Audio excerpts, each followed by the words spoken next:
Je n'espionnais pas. Je ne cherchais pas de raison d'être méfiant.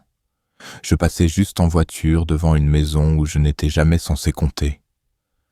J'avais un café à la main et des pensées dans la tête sur un projet de construction que je n'avais pas touché depuis des années. Et puis je l'ai vue, la voiture familière à l'entrée. Une Toyota Corolla argentée. Ma femme, ma Sandra. Elle n'avait jamais eu de raison d'être la seule. Je ne me suis pas arrêté parce que je voulais savoir. Je me suis arrêté parce que je ne pouvais plus ne pas savoir. Je me suis approché de la fenêtre, et tout ce que je croyais savoir de ma vie s'est effondré en un seul souffle. Si cette histoire a touché votre âme, cliquez sur « S'abonner » et dites-moi dans les commentaires de quelle ville ou de quel pays vous m'écoutez. Je suis vraiment curieux de savoir d'où vous venez. Je m'appelais Henry Thomas Miller. J'avais 74 ans quand le sol sous ma vie a commencé à bouger.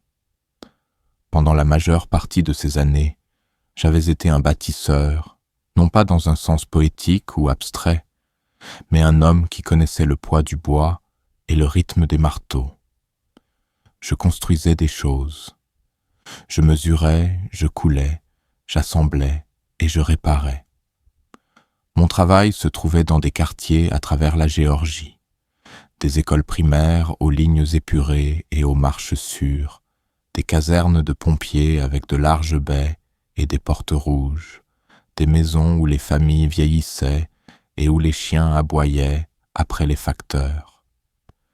Mes empreintes digitales étaient dans le béton de ces fondations. Je n'avais pas fait d'études au-delà du lycée. Mes mains étaient mes outils et mes yeux étaient entraînés à voir ce que les autres manquaient. Une poutre de travers, un clou tordu, une minuscule fissure qui signifiait des problèmes 6 mois plus tard. J'étais doué pour ça. Pas tape à l'œil, pas célèbre, mais solide. Les gens me connaissaient pour arriver tôt, rester tard et finir ce que je commençais. Je n'étais jamais l'homme qui faisait des discours lors des inaugurations, mais j'étais toujours quelque part à proximité, appuyé contre un mur que j'avais aidé à ériger, regardant les autres prendre des photos. Mon dos a commencé à lâcher quand j'ai eu 69 ans. Les longues journées sur les échelles, le levage de charges lourdes, les étés trempés de sueur, tout cela est revenu me chercher. Je ne l'ai pas regretté. La douleur était une sorte de preuve. Je l'avais gagnée honnêtement. Après un léger AVC, mes mains tremblaient trop pour la précision dont je m'enorgueillissais. C'est à ce moment-là que j'ai pris du recul, pas entièrement par choix, mais par la force lente et silencieuse de l'âge. J'ai transmis la plupart des projets à des hommes plus jeunes. Je visitais encore les chantiers, je donnais des conseils, je vérifiais les mesures. J'étais utile, mais pas central. Je me suis dit que c'était suffisant. Nous vivions dans une petite ville non loin de Mâcon, en Géorgie, où les gens se saluaient encore sur le trottoir et laissaient des tartes sur le porche. Notre maison était modeste mais solide. J'avais construit les marches du perron moi-même, 2 fois, une fois à notre emménagement et une autre quand le bois a pourri après 15 ans. J'ai remplacé le toit de mes propres mains l'année où ma plus jeune fille s'est mariée. J'ai planté un cornouiller près de la boîte aux lettres et je l'ai taillé chaque printemps jusqu'à ce que mes genoux commencent à se bloquer. J'ai épousé Sandra en 1971. Nous nous sommes rencontrés lors d'un barbecue du 4 juillet, alors que j'apprenais encore le métier et qu'elle travaillait comme réceptionniste au bureau du comté. Elle était gentille de la manière dont on apprenait aux femmes à l'être, mais vive en dessous. Elle avait un esprit comme un grand livre de contes, précis, silencieux, impitoyable. Elle gérait la maison, je gérais les chantiers. Cet équilibre a fonctionné pendant longtemps. Nos enfants ont grandi en connaissant la discipline et la routine. Il y avait des règles. Le dîner était à 6 heures. Il y avait des matins précoces et l'entretien de la pelouse le samedi. Je leur ai appris à reboucher un mur, à tenir une lampe de poche pour leur père sans se plaindre, à ne pas pleurer pour des échardes. Maintenant, des décennies plus tard, cette version de moi, l'homme qui portait la même chemise en flanelle jusqu'à ce qu'elle se déchire sous les bras, qui refusait d'acheter du bois prédécoupé parce que ça lui semblait malhonnête, semblait lointaine. Je passais mes matinées à lire le journal en silence, regardant la cafetière gargouiller comme un métronome. Je faisais de longues promenades autour du pâté de maison, comptant les fissures dans le trottoir et notant quelle maison j'avais touchée de mon travail. Je souriais aux étrangers qui ne me souriaient pas en retour. Le monde n'avait plus besoin de mon genre, et c'était bien comme ça. Je ne m'attendais pas à ce qu'il le fasse, mais il y avait quelque chose de dangereux à devenir invisible. Non pas pour le monde en général, mais pour les gens qui vous admiraient autrefois. J'avais construit des maisons, façonné des villes, renforcé des murs contre les vents d'ouragan. Pourtant, au sein de ma propre famille, mon héritage était réduit à une photo délavée et à une question occasionnelle sur les impôts ou les gouttières. Ma femme ne demandait plus ce que je pensais. Mes enfants supposaient que j'accepterais tout ce qu'ils planifiaient.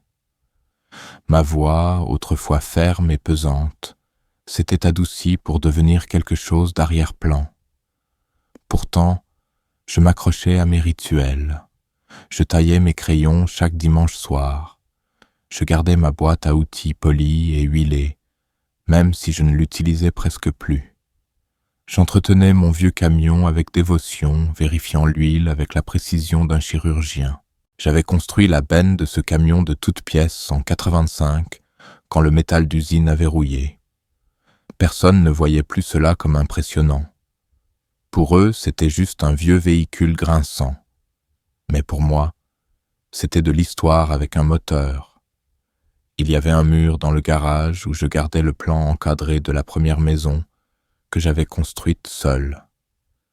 Ça m'avait coûté une fracture du poignet et 2 mois de nuits blanches, mais elle avait résisté à 3 saisons de tornades et était toujours habitée par les acheteurs d'origine. Ce plan était plus qu'un souvenir, c'était une preuve. La preuve qu'un jour j'avais compté d'une manière que le béton, et non le sentiment, pouvait retenir.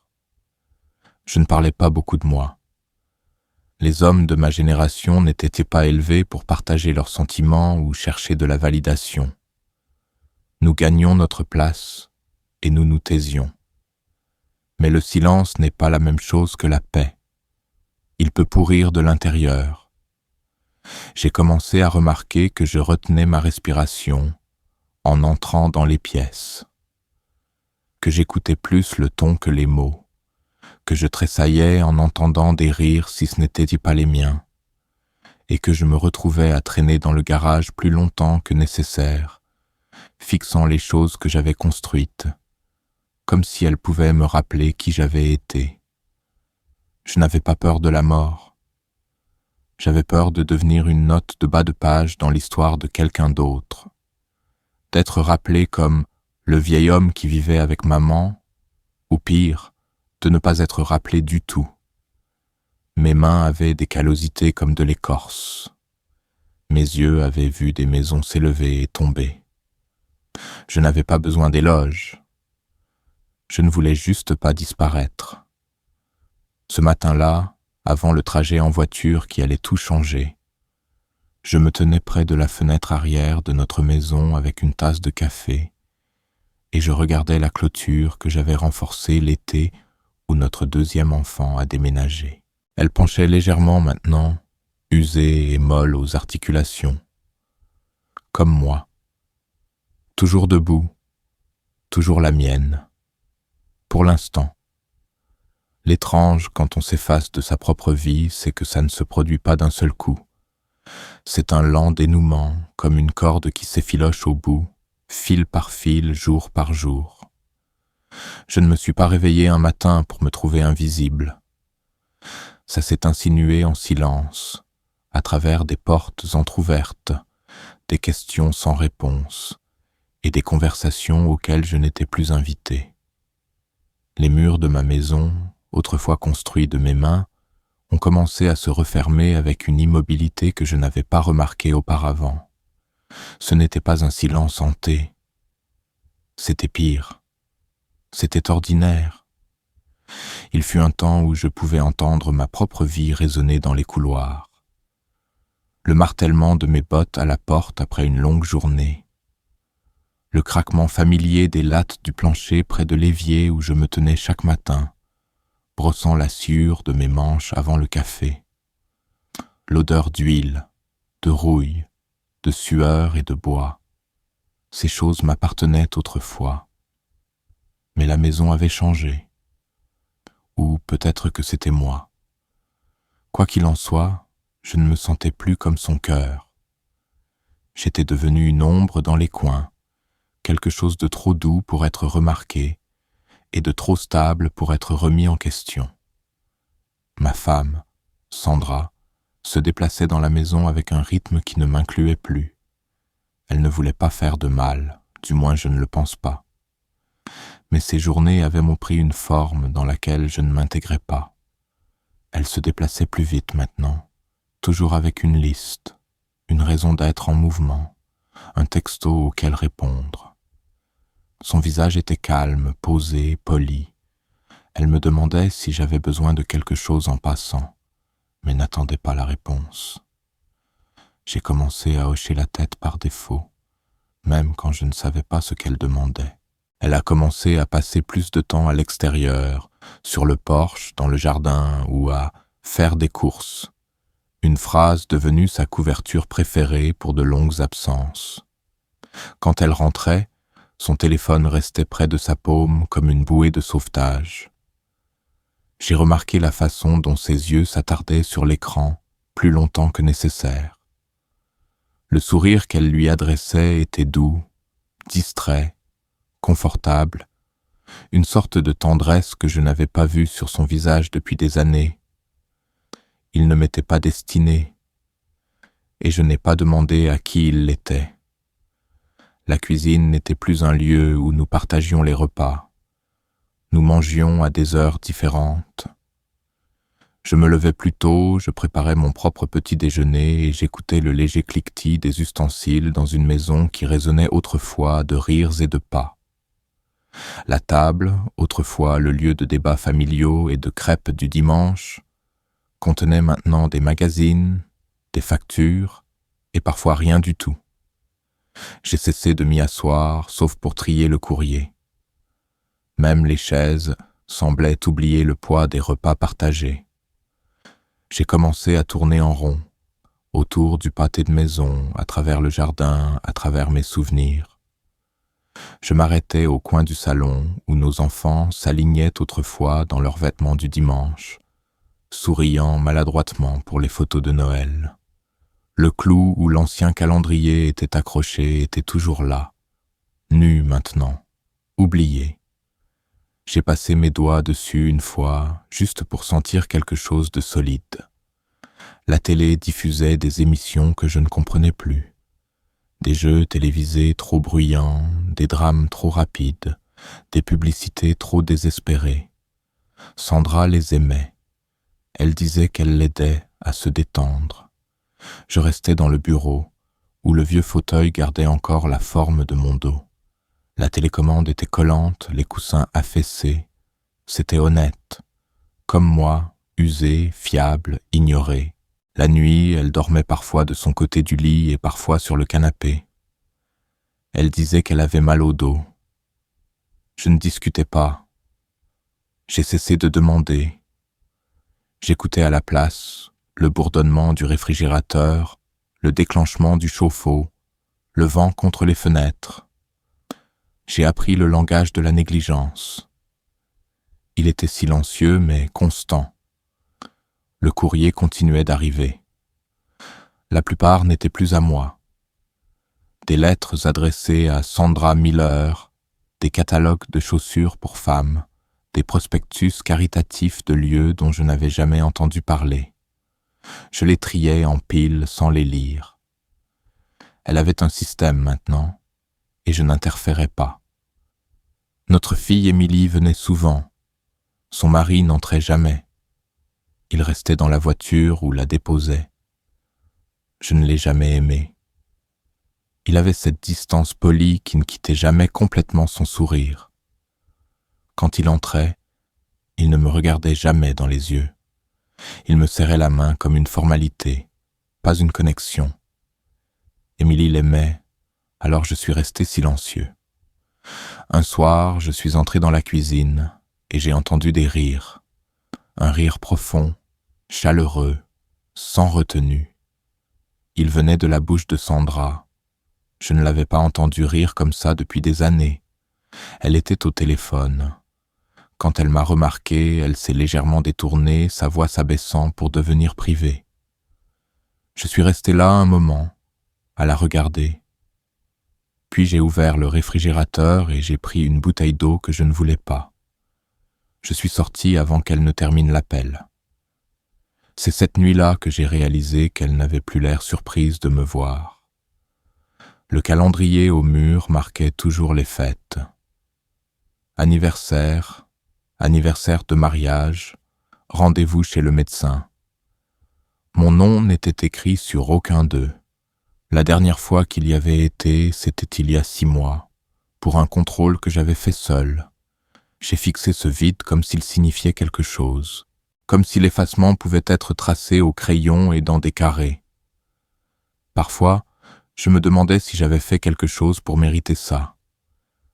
Peut-être lui avais-je manqué de manières que je ne pouvais pas me souvenir. Peut-être étais-je devenu trop silencieux, trop lent, trop ennuyeux. Mais la vérité était plus simple et pire. J'étais devenu sans importance. Non par cruauté, mais par le temps. J'ai cessé de m'asseoir dans mon fauteuil au bout de la table. J'ai cessé d'offrir des opinions. J'ai cessé de demander quels étaient les plans. J'ai commencé à vivre autour d'eux dans les interstices qu'ils laissaient. Je tondais la pelouse quand personne ne regardait. Je pliais mon linge dans le garage. Je lisais de vieux manuels et je regardais la poussière s'accumuler sur le rebord de la fenêtre. Ma vie était devenue un murmure dans une maison qui résonnait autrefois de mon nom. Un matin, je me suis tenu dans le couloir et j'ai vu mon propre reflet dans le cadre en verre d'une photo de famille. La lumière l'a frappé juste comme il fallait, et j'étais là, un fantôme superposé derrière des visages souriants.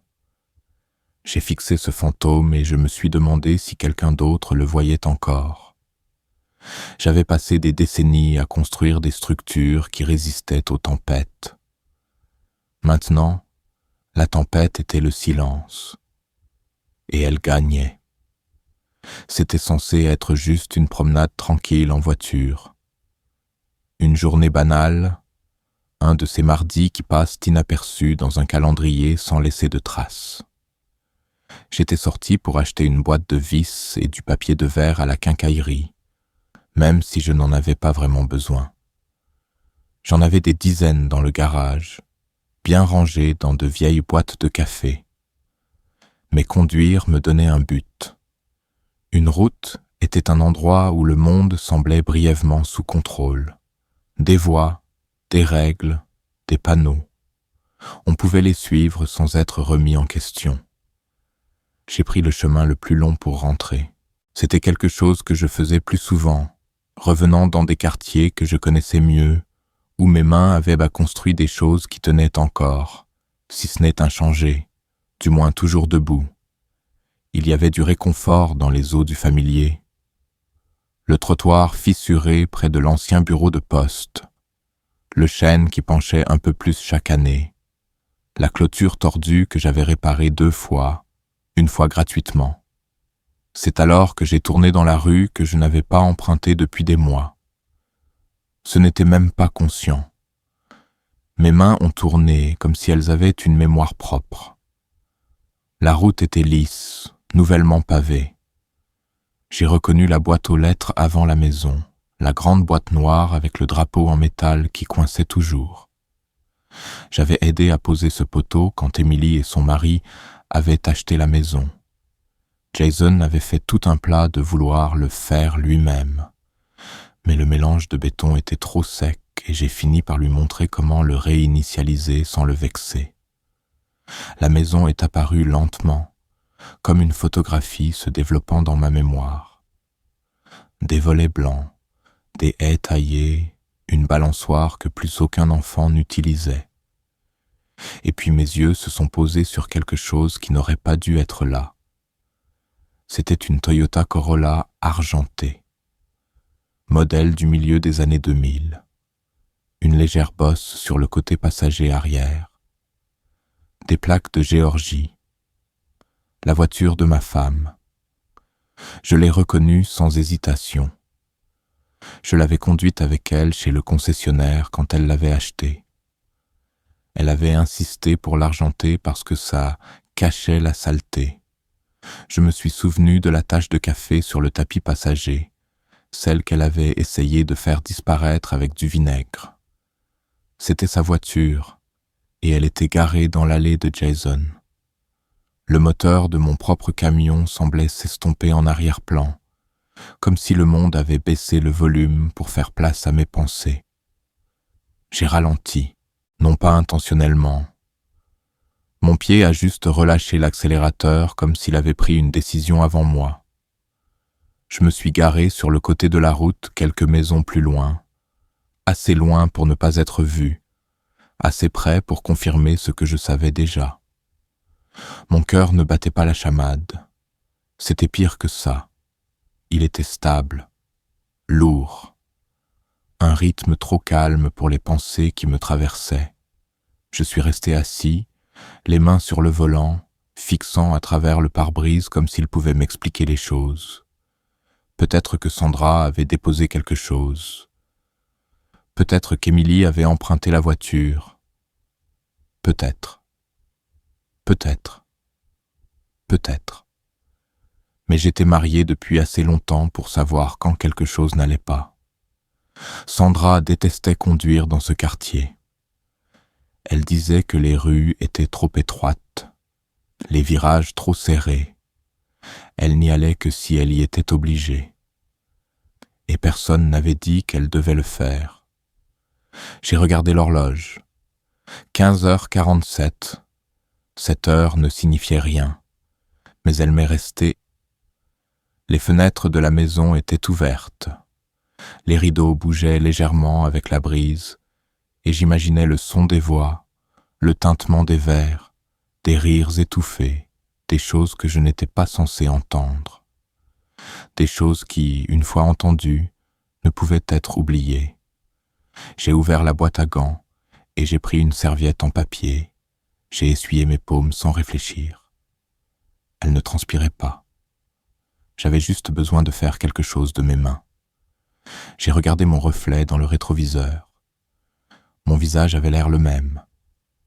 Calme. Vide. Comme un homme attendant que la circulation passe. Mais je n'attendais pas. J'ai coupé le moteur et je suis sorti. L'air était chaud et épais, avec l'odeur de l'herbe coupée et de quelque chose qui cuisinait.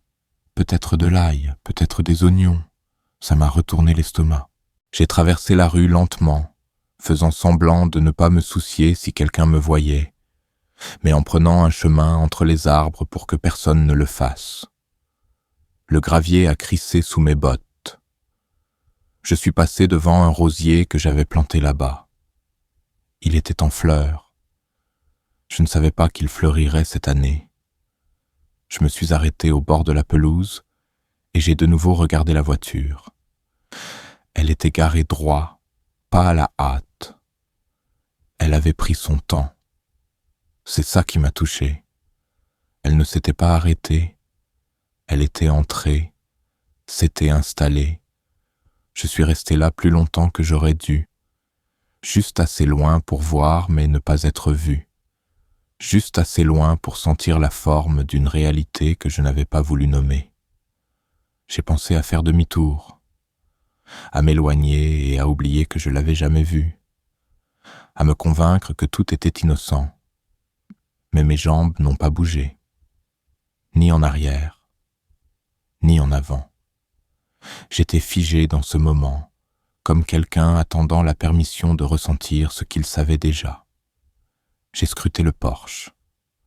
Pas de mouvement, puis un scintillement derrière le rideau, une silhouette, une forme, un mouvement trop familier. Il a de nouveau disparu. Je savais que c'était elle. La façon dont elle bougeait était gravée dans mes os. L'inclinaison de la tête, la façon dont elle se penchait quand elle riait. Il n'y avait pas besoin de confirmation. C'était déjà la vérité. Et puis j'ai vu Jason. Il est apparu, pieds nus, tenant un verre de vin, marchant nonchalamment vers la porte d'entrée comme si c'était chez lui, et pas seulement au sens légal. Je n'ai pas respiré. Il a ouvert la porte sans frapper. La porte qui se verrouillait automatiquement de l'intérieur. Il n'a pas utilisé de clé. Je me suis retourné. Je ne voulais pas en voir plus. Je ne voulais pas voir ce que je ne pourrais pas oublier. Le poids de cela pressait contre mes côtes, non pas comme une trahison, mais comme une confirmation. Le genre qui n'avait pas besoin de témoins ou de mots. Juste une voiture, garée dans une allée, au mauvais moment, le mauvais jour. Je suis retourné à mon camion. La serviette en papier était toujours sur le siège passager. Je l'ai ramassée et je l'ai pliée, avec soin et précision, comme si ce petit acte pouvait retenir le flot qui se rassemblait derrière mes yeux. Je n'ai pas démarré le moteur tout de suite. Je suis resté assis là en silence, regardant la maison disparaître derrière les arbres. Quelque chose en moi a changé ce jour-là. Pas la colère, pas la tristesse. Quelque chose de plus froid, de plus lourd, comme une porte se fermant dans ma poitrine, scellant tout ce qui avait été connu et digne de confiance. La voiture était toujours garée là quand je suis parti, et je savais, aussi sûrement que je savais comment niveler une fondation ou planter un clou droit, que tout avait déjà changé. Je n'avais pas l'intention de sortir du camion. Cette partie m'a troublé plus tard. J'aurais pu passer. J'aurais pu secouer la tête, me dire que ce n'était rien, monter le volume de la radio et rentrer chez moi. Mais je ne l'ai pas fait. J'ai coupé le moteur et je suis sorti comme un homme entrant dans un bâtiment en feu, connaissant déjà la chaleur, goûtant déjà la fumée, acceptant déjà que quelque chose ne serait plus pareil à sa sortie. Je me suis déplacé le long de la limite de la propriété avec le genre de lenteur qui vient de l'appréhension plutôt que de la furtivité. La rue était calme, pas de chien qui aboie, pas d'enfant qui joue. Le silence avait un poids, comme une respiration retenue trop longtemps. Je suis passé devant les parterres de fleurs qui avaient besoin d'être taillés, devant la balançoire du porche qui grinçait encore dans la brise, et j'ai contourné le côté de la maison où les ombres s'étiraient plus longtemps. Je me suis arrêté près de la fenêtre latérale. Elle n'était pas grande, juste une vitre étroite, partiellement tachée de l'extérieur comme le sont toujours les fenêtres quand personne ne prend la peine de les nettoyer. Je me suis souvenu avoir aidé Jason à installer cette fenêtre quand ils ont rénové la cuisine. Il avait mal mesuré l'ouverture, et j'avais dû raboter le cadre pour qu'il s'adapte. On ne m'avait plus invité à aider après ça. Il n'aimait pas avoir besoin de moi. L'herbe sous mes bottes était douce. J'ai déplacé mon poids lentement, faisant attention de ne pas faire de bruit, bien que je sache que les chances d'être entendu à travers une fenêtre fermée étaient minces. Mais l'impulsion de me déplacer silencieusement était plus forte que la logique. Mon cœur ne s'emballait pas, mes mains ne tremblaient pas, mais je sentais autre chose, quelque chose de plus profond, comme le calme avant un orage. Je me suis légèrement penché vers la vitre. Le rideau à l'intérieur avait été tiré en arrière. Il était épinglé d'une manière qui semblait délibérée, comme si quelqu'un voulait que la lumière entre ou que la vue reste dégagée. J'ai ajusté ma position pour voir plus. Là, dans la cuisine, était assise ma femme, Sandra. Elle était pieds nus, assise sur le tabouret près du comptoir, le même qu'Émilie utilisait pour faire ses devoirs quand elle était au lycée. Sa posture était détendue, désinvolte d'une manière que je n'avais pas vue depuis des années. Ses épaules n'étaient pas tendues, son visage n'était pas crispé. Il y avait une douceur en elle qui m'a surpris, une familiarité qui semblait étrangère. En face d'elle se tenait Jason. Il versait quelque chose dans 2 verres, du vin, je suppose, d'après l'angle de la bouteille. Il a ri de quelque chose qu'elle a dit.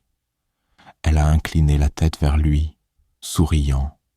Sa main reposait sur le comptoir près de la sienne, ne la touchant pas mais assez proche pour que l'espace entre eux semble intentionnel. Intime. Habitué. Je l'ai regardé lui tendre un verre. Leurs doigts se sont effleurés. Elle n'a pas tressailli. Elle ne s'est pas retirée. Elle a accepté le verre d'un signe de tête et a pris une gorgée. Ses lèvres ont laissé une légère marque sur le bord. Elle a dit quelque chose. Et il a de nouveau ri, rejetant la tête en arrière comme un homme qui se sent en sécurité. L'air derrière cette fenêtre semblait épais, comme s'il avait été scellé dans un bocal trop longtemps. Le genre d'air qu'on ne respire pas mais qu'on traverse. J'ai doucement appuyé ma paume contre le revêtement à côté de la fenêtre, ayant besoin de quelque chose de solide sous ma peau. Quelque chose pour m'ancrer dans la réalité qui se déroulait sous mes yeux. Ils avaient qu'au l'air à l'aise, pas furtifs, pas tendus, à l'aise. C'était la partie que je ne pouvais pas justifier. Je m'attendais à de la peur, peut-être de la culpabilité, quelque chose dans leur posture qui suggérait de la honte. Mais il n'y en avait aucune. Ils ressemblaient à des gens qui appartenaient à cette pièce, qui avaient partagé cette scène auparavant, qui la partageraient à nouveau. J'ai jeté un coup d'œil à l'allée. Sa voiture était toujours là, garée proprement. Non pas comme quelqu'un faisant une visite rapide, comme quelqu'un qui avait prévu de rester un certain temps.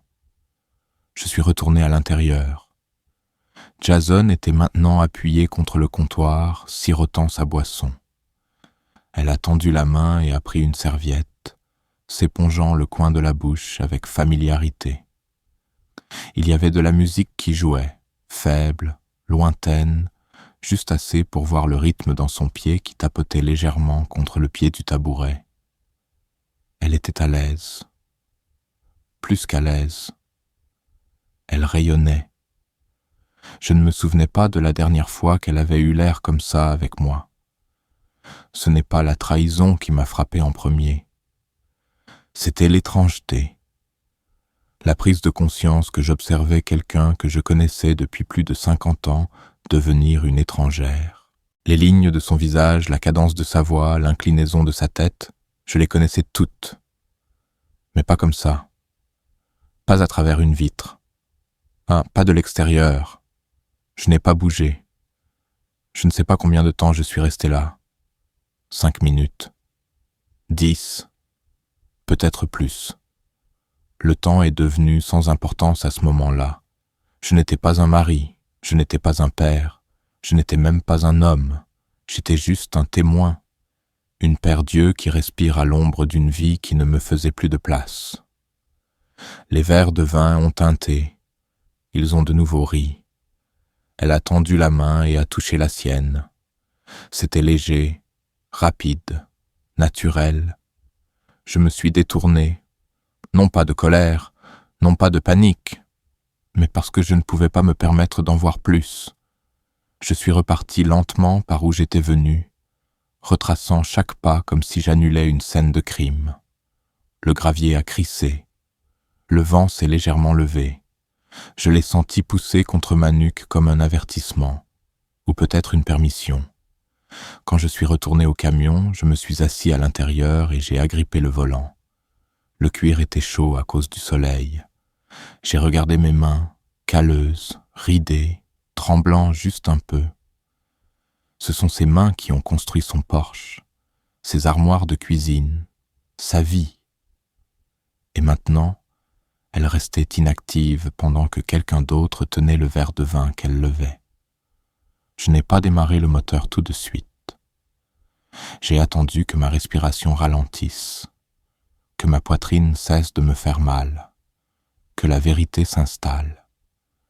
Derrière cette fenêtre, il riait toujours, à l'intérieur de la maison que j'avais aidé à peindre, sous le toit que j'avais réparé après une tempête. Et à ce moment-là, j'ai su que quelque chose était mort. Non pas bruyamment, non pas avec violence, mais avec le silence d'un rideau qui se ferme. Quand je suis rentré à la maison, elle avait l'air la même. Le soleil entrait obliquement par les stores de la cuisine, projetant les mêmes longues ombres sur le carrelage. La cafetière était encore à moitié pleine. Une paire de sandales avait été laissée près de la porte arrière. Il y avait un sac de courses sur le comptoir avec des fruits que je n'avais pas achetés. Tout était en place, intact, imperturbable.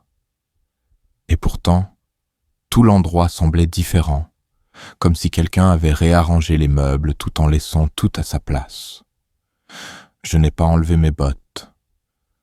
J'ai traversé la cuisine, passé les photos du couloir, je suis entré dans le garage et je me suis assis sur la marche en bois près du chauffe-eau.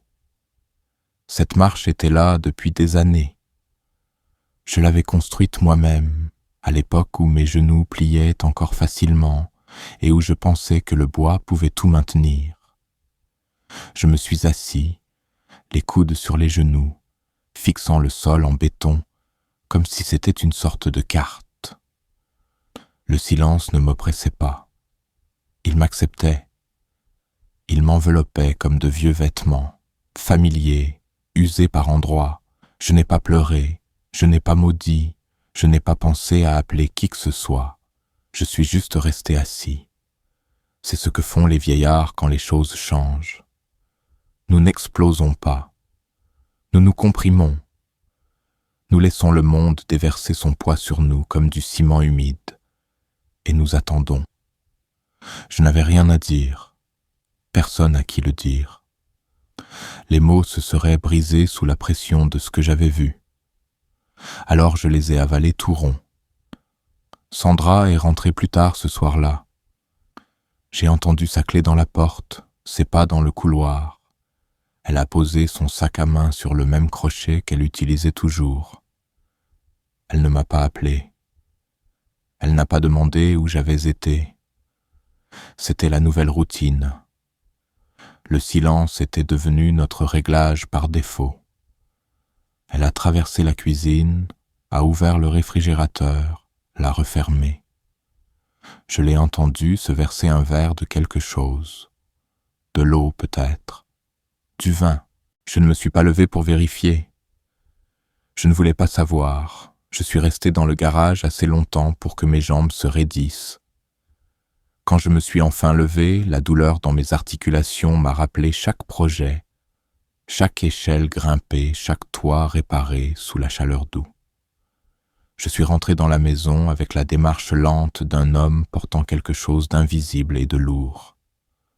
Je ne l'ai pas regardé en passant. Elle ne m'a pas regardé. 2 fantômes partageant un couloir, se frôlant sans un bruit. Cette nuit-là, je suis resté au lit, les yeux ouverts. Le ventilateur de plafond cliquetait avec un rythme que je ne pouvais pas éteindre. J'ai fixé la petite fissure dans le plâtre au-dessus de mon côté du lit, celle que je devais réparer depuis des mois, peut-être des années. J'ai pensé au cliquetis des verres de vin, à l'effleurement désinvolte des doigts, à la façon dont son corps se penchait vers lui sans hésitation. J'ai pensé à la douceur de son sourire que je n'avais pas vu dans ma direction depuis avant que les enfants ne déménagent. Et j'ai pensé que rien de tout cela ne me surprenait autant qu'il aurait dû. Il y a un moment où la prise de conscience s'installe si profondément dans vos os qu'elle cesse de ressembler à un choc et commence à ressembler à quelque chose de plus ancien, comme une connaissance qui a toujours été là mais n'a jamais été prononcée à voix haute. J'avais su, peut-être pas en fait, mais en forme, en absence, dans la façon dont elle ne demandait plus où j'allais, ou ce que je pensais des nouvelles, ou si j'aimais le pain de viande, dans la façon dont sa voix s'abaissait quand le téléphone sonnait, dans la façon dont elle souriait à son reflet plus souvent qu'à moi. J'ai commencé à me déplacer différemment après cette nuit-là. Je ne piétinais plus dans la maison comme avant. Je marchais doucement, avec intention, faisant attention de ne pas déranger ce qui avait déjà commencé à pourrir. Je préparais mon petit déjeuner avant l'aube, je lavais la poêle, j'essuyais les comptoirs. Je ne laissais pas de miettes. Je ne laissais pas de bruit. Je suis devenu une présence sans poids, un homme dont l'ombre savait qu'il valait mieux ne pas s'étirer dans la mauvaise pièce.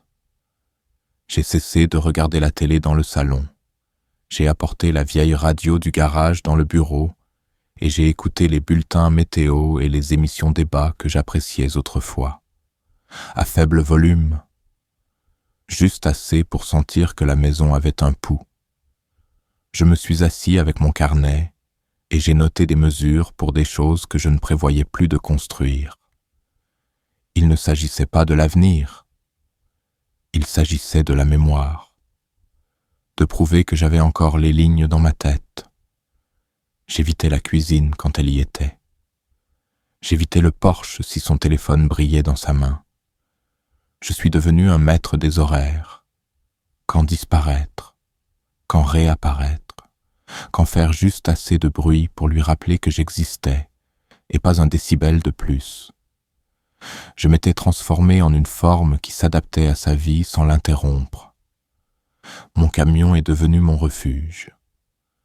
Je m'asseyais à l'intérieur, la vitre baissée, regardant la boîte aux lettres, regardant les lampadaires s'allumer. Parfois, je conduisais sans but. Parfois, je me garais au bord du lac et je fixais l'eau jusqu'à ce que le ciel change. J'aimais l'odeur de l'air là-bas, l'odeur de la terre, l'odeur de quelque chose qui n'avait pas été touché par les mensonges. J'ai trouvé mes vieux albums photos dans le grenier un matin, couverts de poussière. Les pages recourbées, les coins jaunissants, je les ai feuilletés seul dans le garage, le jour de notre mariage. Les enfants à Noël, Sandra tenant Émilie bébé. Mon visage était différent sur ces photos, non seulement plus jeune, plus plein, certain. J'ai fixé les photos plus longtemps que prévu. Je n'ai pas pleuré. J'ai refermé le livre lentement, comme quelque chose de sacré. Je n'attendais plus de conversation. J'ai cessé d'offrir des commentaires.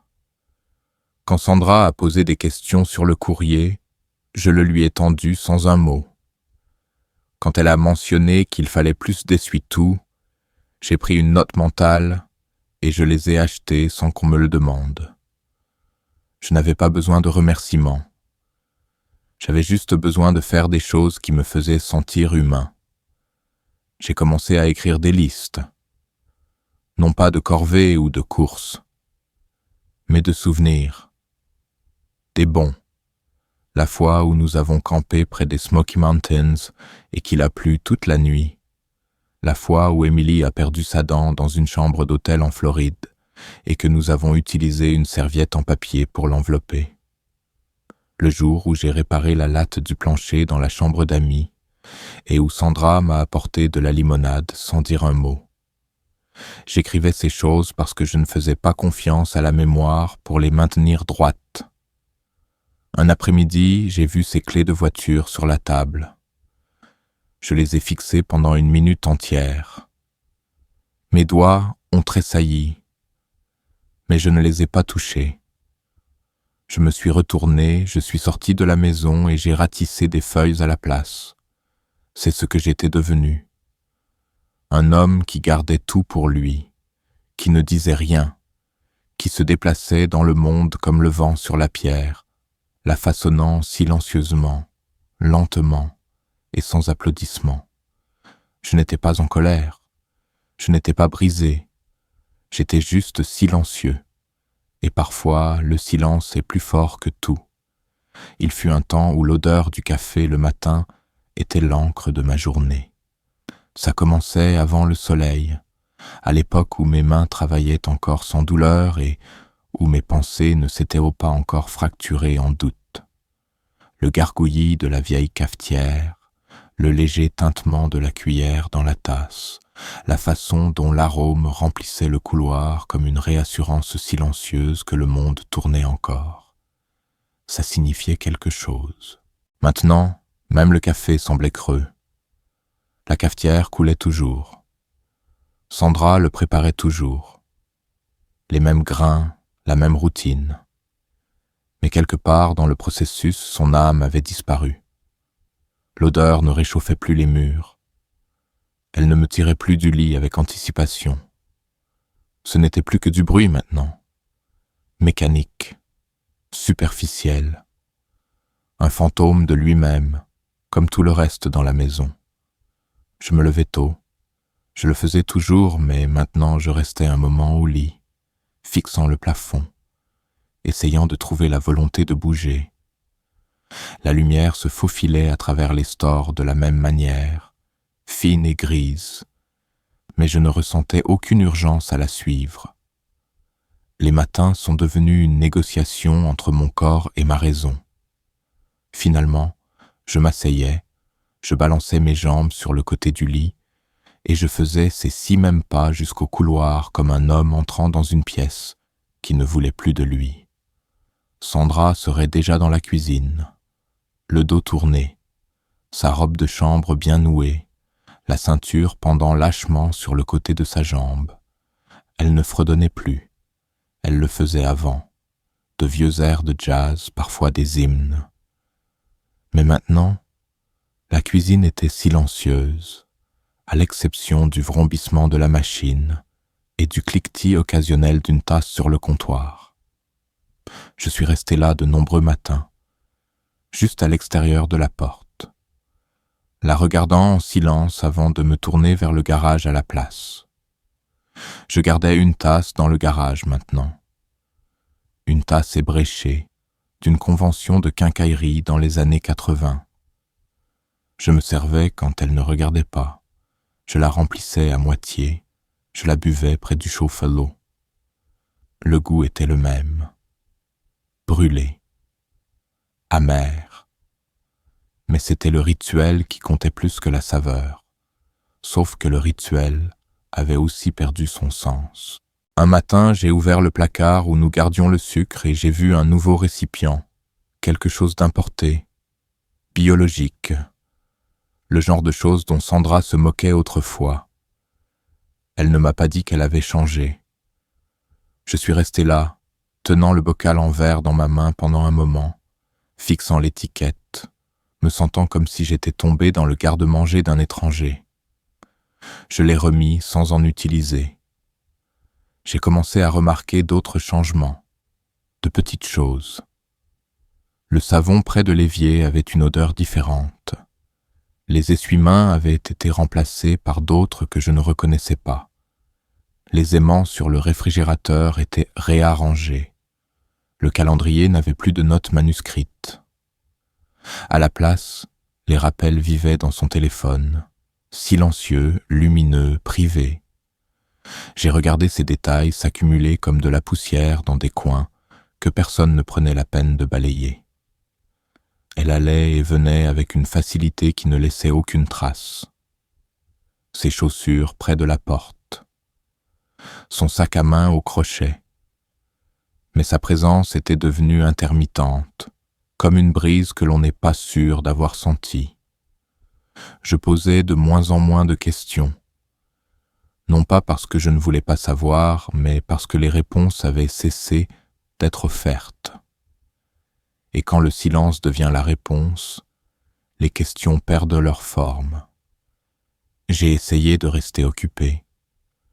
J'ai réparé une poignée desserrée sur la porte du couloir. J'ai repeint le bord des marches du porche, où le bois avait grisé. J'ai nettoyé les gouttières sans qu'on me le demande. C'étaient les choses qui m'avaient valu des sourires, des hochements de tête, des touches sur le bras. Maintenant, elles ne me valaient rien. Le manque de gratitude ne me dérangeait pas. C'est l'absence de reconnaissance qui me dérangeait. Je ne construisais plus quelque chose avec elles. J'entretenais les os de quelque chose de déjà mort. Je me suis retrouvé plus souvent dans le grenier, sans raison particulière. Juste pour m'asseoir. Il y avait une chaise pliante là-haut, à côté d'une vieille malle remplie de vêtements de bébé et d'annuaires de lycée. J'ouvrais parfois la malle et je fouillais dans les couches. Un body avec une tache jaune, un pompon d'un chapeau de diplômé, une carte de la Saint-Valentin avec mon nom de son écriture, autrefois enjouée et bouclée. Je me suis accroché à ces artefacts plus longtemps que je n'aurais dû. Ils semblaient le plus lourds qu'ils ne l'étaient. Un après-midi, je me suis tenu dans le salon et j'ai regardé autour de moi comme si je voyais la maison pour la première fois. Les murs, autrefois peints de nos propres mains, avaient été refaits dans une teinte plus froide. Les photographies sur la cheminée étaient principalement celles des enfants, des petits-enfants, de son jardin. Je n'étais pas sur beaucoup d'entre elles. Celles qui m'incluaient étaient plus anciennes, encadrées dans du bois qui avait commencé à se déformer. J'ai écouté les bruits, pas, conversations, rires, mais je n'ai rien entendu. La télévision n'était pas allumée. Le téléphone ne sonnait pas. La maison s'était installée dans une immobilité qui semblait permanente. Elle ne pleurait pas. Elle ne respirait pas. Elle existait simplement comme une scène après le départ des acteurs. Je préparais le dîner pour moi la plupart des soirs. Des choses simples. Des œufs, du pain grillé, de la soupe en conserve. Elle mangeait à des heures différentes, dans des pièces différentes. Parfois pas du tout. Elle disait qu'elle n'avait pas faim ou qu'elle avait des projets. Je n'ai jamais demandé ce qu'ils étaient. J'ai juste hoché la tête et j'ai débarrassé mon assiette. Une nuit, j'ai aperçu mon reflet dans la fenêtre. J'étais à l'évier, lavant une fourchette. Mon visage avait l'air fatigué, mais pas à cause de l'âge. C'était le genre de fatigue qui vient de tout garder pour soi, de trop en savoir et de ne rien dire, d'être remplacé sans jamais en être informé. J'ai séché la fourchette et je l'ai mise dans le tiroir. Je suis resté là un long moment, fixant l'évier vide. Le robinet avait une fuite lente que je n'avais pas pris la peine de réparer. La maison ne sentait plus le café.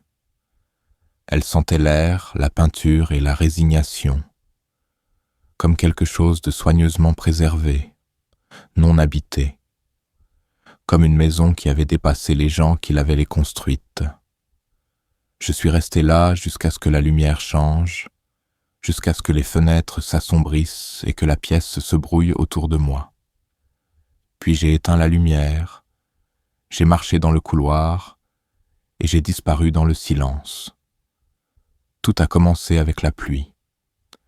Un crépitement doux et insistant qui s'infiltrait dans les murs, les gouttières, les espaces entre les pensées.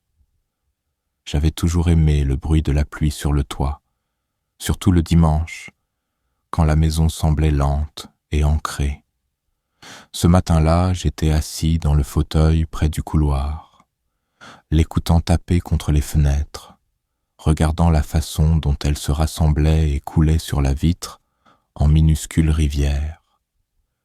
Je n'avais pas prévu d'ouvrir le placard du couloir. C'était l'un de ces coins de la maison que nous visitions rarement, l'endroit où vivaient de vieilles couvertures, où les décorations de Noël étaient refourrées dans des bacs en plastique, où se trouvaient autrefois les photographies. Mais la pluie donnait à tout un air de souvenir et je suppose que j'avais besoin de toucher quelque chose de réel.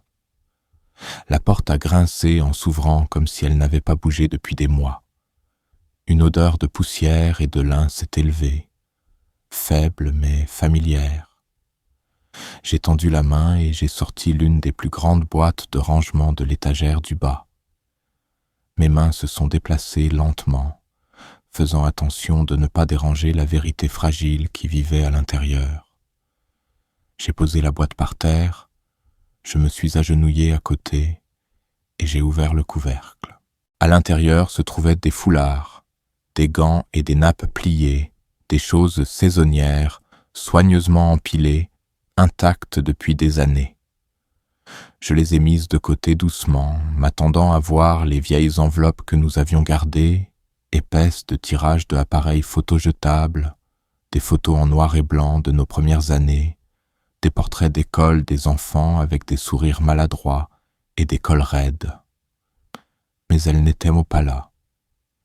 J'ai cherché plus profondément, passant à travers des couches de vêtements d'hiver inutilisés et une guirlande de lumière de Noël cassée. Toujours rien. Pas d'album photo, pas de cadre, pas de clichés égarés attachés avec un trombone comme Sandra le faisait. C'était comme s'ils avaient été complètement enlevés, effacés comme de la craie sur une ardoise. J'ai vérifié l'étagère au-dessus, puis celle en dessous. Des bacs vides, une boîte étiquetée « à donner » de son écriture. Mais pas de photographie. Je me suis rassis et j'ai regardé le placard ouvert. Un instant, je me suis demandé si j'avais imaginé leur existence. Peut-être les avais-je déplacés il y a des années et oubliés. Mais ce n'était pas le cas. Je me souvenais exactement comment elles étaient empilées, la façon dont les bords en carton s'étaient effilochés, comment les couvertures d'albums se décollaient dans les coins à force d'être manipulées. Elles avaient vécu ici. Ce placard avait contenu notre vie. Et maintenant, ce n'était plus le cas. Je me suis levé, mes genoux craquant sous l'effort, et j'ai descendu les autres boîtes, une par une. Des fournitures de jardinage, des rideaux de rechange, même un rouleau de papier peint inutilisé d'un projet que nous n'avions jamais terminé. Mais pas une seule photographie, pas une seule image de la vie que nous avions construite, des enfants que nous avions élevés, des moments que nous pensions autrefois dignes d'être conservés. J'ai vérifié le meuble du couloir, les tiroirs de la chambre d'amis, même les étagères du garage où je rangeais de vieux outils. Rien. Les albums avaient disparu. Pas perdus, pas égarés, enlevés, délibérément, silencieusement. De retour dans le salon, je me suis assis sur le bord du canapé et j'ai regardé la cheminée. Les photos encadrées racontaient une histoire plus récente. Sandra avec les petits-enfants à la plage, Emily et Jason à leur dîner d'anniversaire, le chien que nous n'avions jamais adopté mais qui s'était retrouvé chez nous. Ma présence était minimale. Une seule photo d'il y a 20 ans, glissée dans le coin, partiellement masquée par un vase en céramique. Je me sentais comme un invité dans la galerie de ma propre vie. Cette nuit-là, je suis resté éveillé, pensant au poids de l'absence. Non seulement les objets manquants, mais la décision derrière leur retrait. Quelqu'un avait ouvert ses albums, avait feuilleté les pages et avait décidé qu'ils n'avaient plus leur place. Quelqu'un avait jugé ces moments indignes d'espace. J'ai essayé de me souvenir d'images spécifiques. Celle de Sandra dans le jardin, un chapeau de soleil trop grand pour son visage. Les garçons construisant un bonhomme de neige qui s'est effondré avant que nous puissions le photographier. Les vacances au Colorado où je portais un anorak ridicule et faisais semblant de ne pas avoir froid. Je pouvais encore les voir dans mon esprit, mais la mémoire n'est pas la même chose que la preuve. Et plus je vieillissais, plus j'avais besoin de preuves. Au cours des jours suivants, j'ai commencé à chercher de manière silencieuse et non dites. J'ai vérifié le grenier 2 fois. J'ai regardé dans les placards sous le lavabo de la salle de bain, même si je savais à quel point c'était absurde. J'ai ouvert les tiroirs de sa salle de bricolage et je les ai fouillés doucement, faisant attention de ne pas laisser de traces. J'ai trouvé des cartes de vœux, des reçus, des journaux à moitié utilisés, mais pas les photos. Je ne lui ai jamais posé de questions à ce sujet. Non pas parce que j'avais peur de la réponse, mais parce que je comprenais le silence qu'elle apporterait. Certaines choses, une fois remises en question, s'effondrent sous leur propre vérité. Je n'étais pas prêt à l'entendre dire « Je les ai rangés » ou pire, « Je ne pensais pas que tu le remarquerais ». Je préférais le vide. Au moins, il ne parlait pas. Au lieu de cela, j'ai commencé à dessiner. Sur le dos de bouts de papier, dans les marges de vieux carnets, je dessinais les contours de ce dont je me souvenais. Pas des portraits complets, juste des moments. La courbe d'une joue, l'inclinaison d'un sourire, la façon dont une main reposait sur une épaule. Je n'étais pas un artiste, mais il ne s'agissait pas de précision. Il s'agissait de récupérer de l'espace. J'en ai scotché quelques-uns à l'intérieur du placard, là où se trouvaient les albums. Une rébellion silencieuse. Un monument silencieux. Sandra ne l'a jamais remarqué. Ou si elle l'a fait, elle ne l'a jamais dit. Un matin, j'ai trouvé une nouvelle photo sur le réfrigérateur. Jason et Sandra souriant au bord d'un lac, les bras l'un autour de l'autre, des vestes assorties. L'image était récente. On ne m'avait pas parlé du voyage. Je suis resté là un long moment, le lait dans ma main se réchauffant. Puis je l'ai remis dans le réfrigérateur, je suis allé au garage et j'ai ouvert la boîte où je gardais mes croquis. J'en ai ajouté un de plus. Il n'était pas d'elle. Il n'était pas des enfants. Il était du placard du couloir, fermé, verrouillé, vide. Et dans ce dessin, je lui ai donné un nouveau nom. Je l'ai écrit au crayon, petit, juste en dessous du cadre. Ici vécut un jour un homme. C'est un mardi que j'ai ouvert le tiroir. La pluie était revenue après une longue période de sécheresse, et son bruit contre les fenêtres rendait la maison encore plus creuse que d'habitude. J'étais assis dans le bureau, fixant des mots croisés que je n'arrivais pas à finir, quand le souvenir de ces papiers a refait surface comme une bulle montant d'une eau calme. Je me suis levé, je suis allé dans la chambre, et j'ai ouvert la vieille commode en cèdre qui contenait autrefois mes maillots de corps et mes ceintures de rechange. Le tiroir du bas, raide par manque d'utilisation, a grincé quand je l'ai ouvert. Ils étaient toujours là. Un dossier épais et délavé sur les bords, rempli de documents que j'avais gardés pendant des décennies. Non pas pour une raison sentimentale, mais parce que je comprenais la valeur de ce que les gens signaient quand ils pensaient avoir encore besoin de vous. Testament, acte de propriété, formulaire d'assurance, déclaration de revenus, l'hypothèque originale, tout avec mon nom dessus, tout avec ma signature. Le papier ne vieillit pas comme les gens.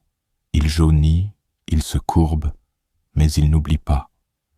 J'ai étalé le dossier sur le lit, son poids me surprenant, même moi. Je n'avais pas regardé ces papiers depuis des années. Il n'y en avait pas eu besoin. Nous avions tout partagé, du moins c'est ce que je pensais.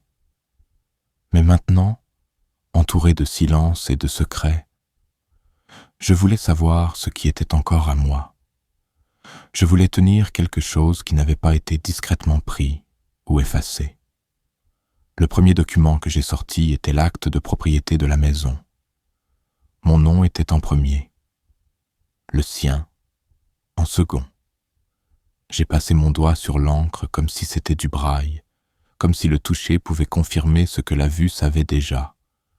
Je me suis souvenu du jour où nous l'avons signé. Sandra était excitée, sa voix pleine de projets pour un jardin, une balançoire de Porsche, un endroit pour vieillir.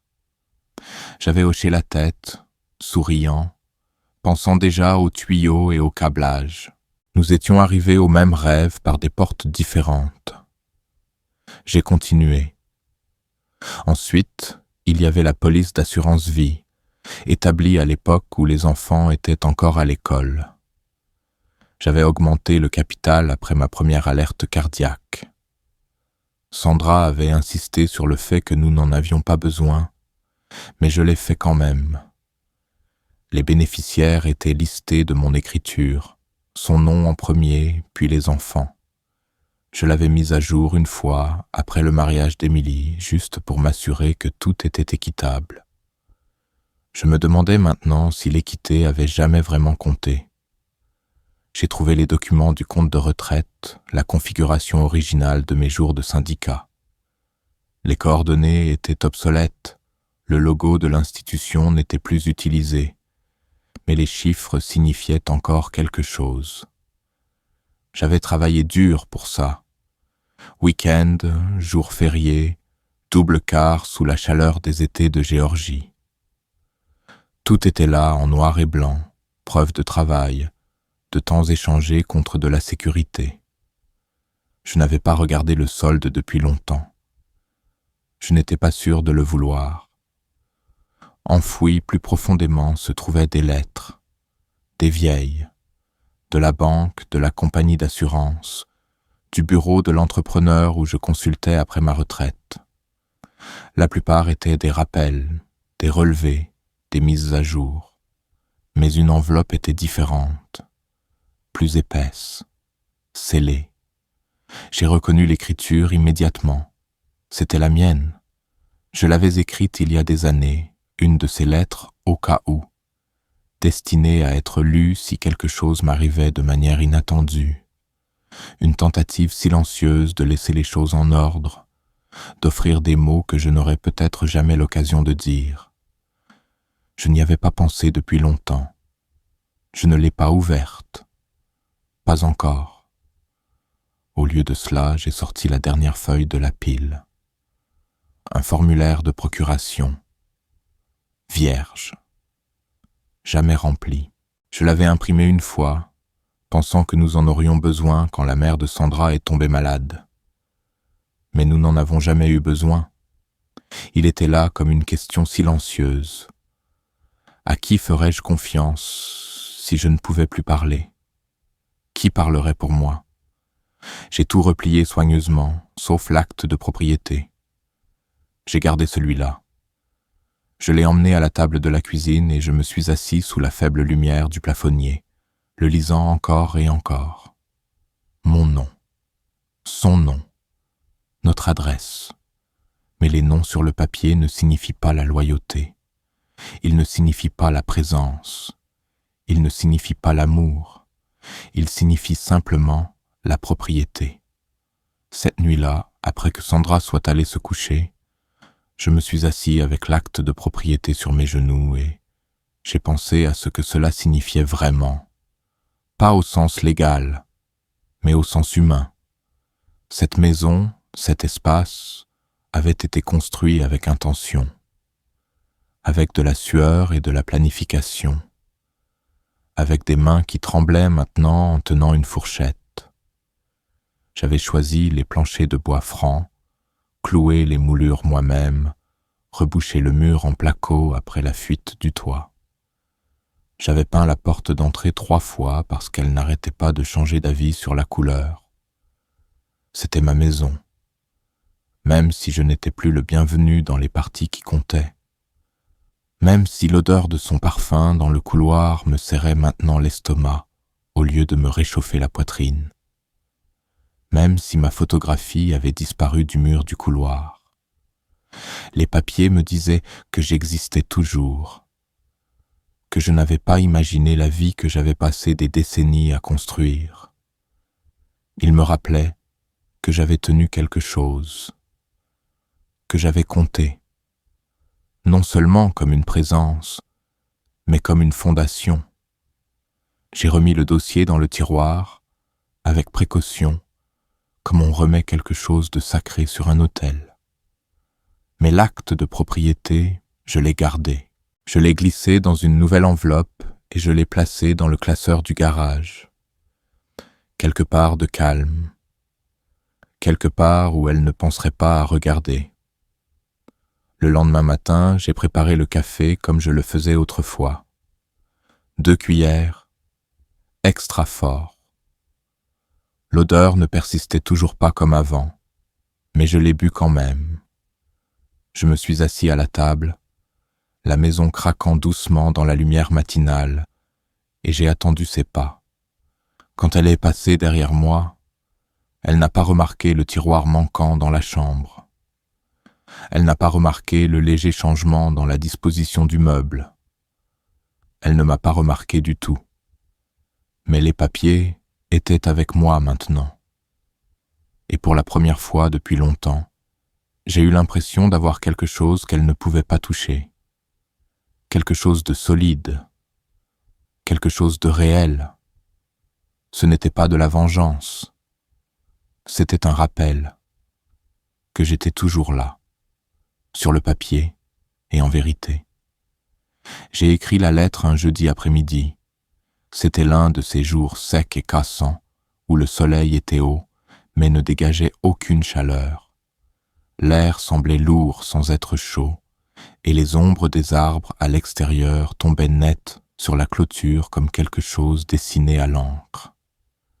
Je venais de balayer le porche, bien que personne ne me l'ait demandé. Je ne faisais plus les choses parce qu'on me le demandait. Je les faisais parce que c'étaient les derniers morceaux d'ordre que je pouvais encore contrôler. Je me suis assis au petit bureau dans la pièce du fond, celui qui était devenu le mien par défaut après le départ des enfants, et que Sandra avait transformé en son atelier de couture. Le bureau était vieux, en chêne, je crois. Il avait une rayure sur le dessus depuis que notre fils y avait traîné une paire de ciseaux par ennui. J'avais gardé la rayure, jamais poncée. Elle semblait honnête. J'ai sorti une feuille de papier blanc ordinaire du tiroir. Pas une carte, pas quelque chose de fantaisiste, juste une feuille, propre, intacte, en attente. J'ai trouvé un stylo, le même que j'utilisais pour signer les formulaires d'entrepreneur et les déclarations de revenus. Ce n'était pas une occasion spéciale, mais je l'ai traité comme telle. Au début, je ne savais pas à qui j'écrivais. Pas à Sandra, pas aux enfants, pas même à Jason ou aux personnes qui m'avaient lentement exclu de ma propre vie. J'ai réalisé, entre la première et la deuxième phrase, que j'écrivais à moi-même. La lettre a commencé simplement, de la manière dont on parlerait à quelqu'un qu'on n'a pas vu depuis des années, mais qu'on reconnaît toujours dans une foule.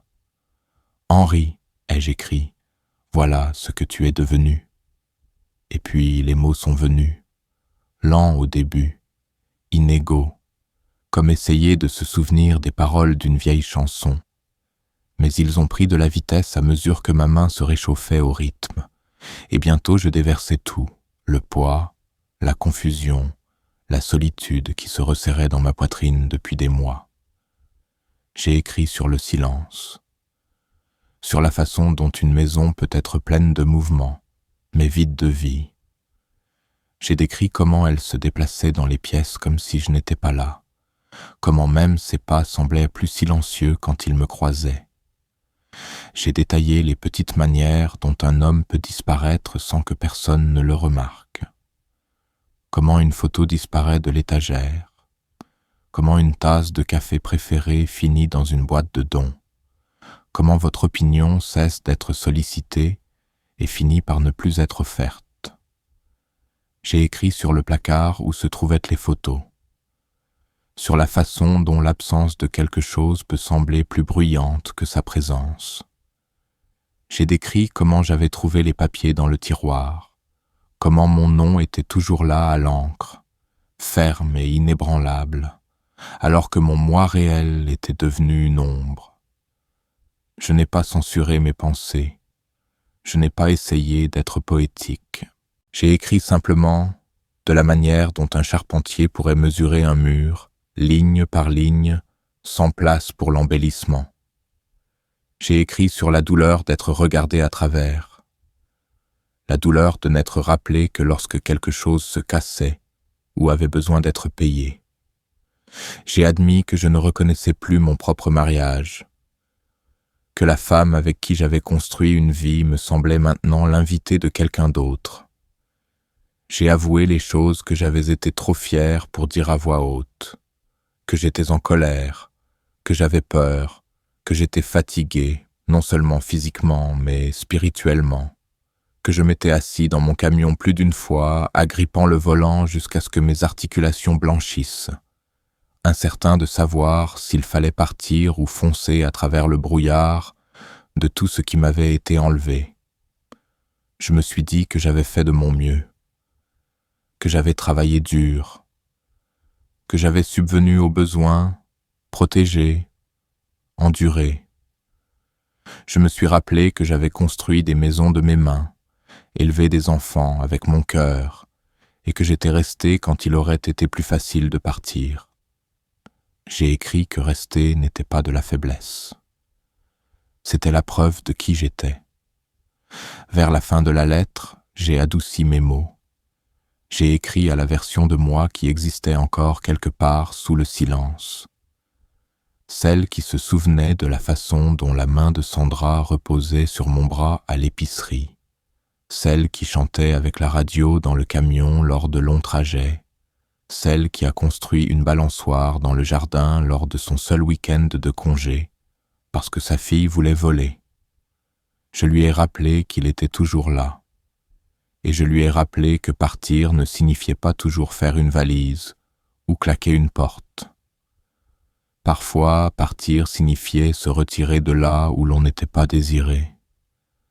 Parfois, cela signifiait décider, discrètement et sans drame, qu'on ne se laisserait plus effacer. J'ai signé la lettre de mon nom complet, Henry Thomas Miller. Puis je l'ai pliée une fois, propre et nette. Je ne l'ai pas mise dans une enveloppe. Je ne l'ai pas cachée dans un tiroir. Je l'ai posée à plat sous la boîte à outils dans le garage, où je savais qu'elle ne serait pas trouvée accidentellement. Elle n'était pas destinée à être lue par quelqu'un d'autre. Pas maintenant. Peut-être jamais. Je suis retourné à la cuisine et j'ai préparé un sandwich. L'acte semblait absurdement ordinaire après ce que je venais d'écrire. Je me suis assis à la table, mâchant lentement, regardant la poussière flotter dans le rayon de lumière qui entrait par la fenêtre. Rien n'avait changé. Et pourtant, quelque chose avait changé. La lettre n'avait rien résolu. Elle n'avait pas réparé le silence. Mais elle avait sorti quelque chose de moi, quelque chose que je n'avais pas pu nommer. Je me sentais plus léger, pas plus heureux, juste moins plein de non-dits. Cette nuit-là, au lit, j'ai pensé à la lettre. Je l'ai imaginée dans le garage, sous la vieille boîte rouge qui contenait mes tournevis. Un petit témoignage, une déclaration que j'avais vu ce qui se passait et que je n'étais pas parti tranquillement, pas complètement. C'était une lettre que je n'ai jamais envoyée, mais c'était la première chose que j'avais dite depuis très, très longtemps. C'est arrivé tôt le matin, juste après que le brouillard se soit levé et que le soleil ait commencé à sécher la rosée sur la pelouse. J'étais assis dans mon camion, observant la rue de loin, de la même manière que j'observais un chantier avant l'arrivée de l'équipe. C'était calme, juste le bourdonnement des insectes et le léger bruissement des feuilles dans la brise. Une heure lente, le genre que la plupart des gens gaspillent sans le savoir. Mais j'en sentais chaque seconde, chacune battant dans ma poitrine comme le rythme de quelque chose qui s'arrête. J'avais quitté la maison la nuit précédente sans un bruit. J'ai voyagé léger, un sac de sport, mon portefeuille, un dossier avec les papiers et la lettre que je n'ai jamais envoyée. Je n'ai pas laissé de mots. Je n'ai claqué aucune porte. Je suis juste parti, Non pas de colère, mais d'achèvement, comme éteindre la dernière lumière avant de verrouiller un vieux bâtiment. J'ai passé la nuit chez un ami du syndicat. Quelqu'un qui ne me devait rien, mais qui m'a donné une chambre d'amis sans poser de questions. C'était le genre d'homme qui comprenait ce que le silence signifiait entre des hommes de notre âge. Nous n'avons pas beaucoup parlé. J'ai dormi dans un lit qui n'était pas le mien, mais il m'a mieux soutenu que celui que j'avais quitté. Le lendemain matin, je suis revenu en voiture. Non pas pour rentrer, juste pour observer. J'avais mis le plan en place il y a des semaines, lentement, avec précaution. Rien de bruyant, rien qui n'alerterait personne. J'étais allé au bureau du comté. J'avais parlé à un avocat en qui j'avais confiance. J'avais signé des formulaires d'une main claire et d'un cœur clair. La propriété avait changé, les comptes avaient bougé, et les serrures, celles-là aussi, avaient été changées. Je suis resté assis dans le camion, regardant l'allée. La maison avait l'air la même. C'est l'étrange avec les fins. Elle ne s'annonce pas. Elle s'installe simplement, silencieuse et froide. Le porche avait toujours la fougère suspendue qu'elle arrosait tous les jeudis. La boîte aux lettres penchait toujours légèrement vers la gauche depuis que le chasse-neige l'avait accrochée l'hiver dernier. Tout était familier. Tout était sans signification maintenant. Et puis j'ai vu sa voiture tourner dans la rue. Sandra conduisait, Jason sur le siège passager. Il parlait, riant de quelque chose. Il avait un café dans une main. Elle gesticulait avec sa main libre, animée d'une manière que je n'avais pas vue depuis des années. Je n'ai pas bougé. J'ai juste regardé. Ils se sont garés dans l'allée. Elle est sortie la première, balançant son sac à main sur son épaule. Jason a suivi, attrapant quelque chose sur la banquette arrière. Une boîte. Je ne pouvais pas voir ce qu'il y avait à l'intérieur. Ils ont marché ensemble jusqu'à la porte d'entrée. Je l'ai regardé chercher dans son sac. Elle a sorti la clé. Et j'ai attendu. Elle l'a glissée dans la serrure. Et j'ai attendu. Puis c'est arrivé. La clé n'a pas tourné. Elle a réessayé, plus lentement, plus délibérément. Elle n'a toujours pas tourné. Jason s'est approché. Il lui a pris la clé et a essayé lui-même. Il l'a secouée, s'est appuyé contre la porte, a poussé en tournant. Rien. Le pêne dormant a tenu bon. La porte n'a pas bougé. J'ai regardé de derrière la vitre teintée, le cœur stable, la respiration régulière. Elle a semblé confuse au début, puis agacée. Elle a vérifié le numéro au-dessus de la porte comme si, d'une manière ou d'une autre, il aurait pu changer.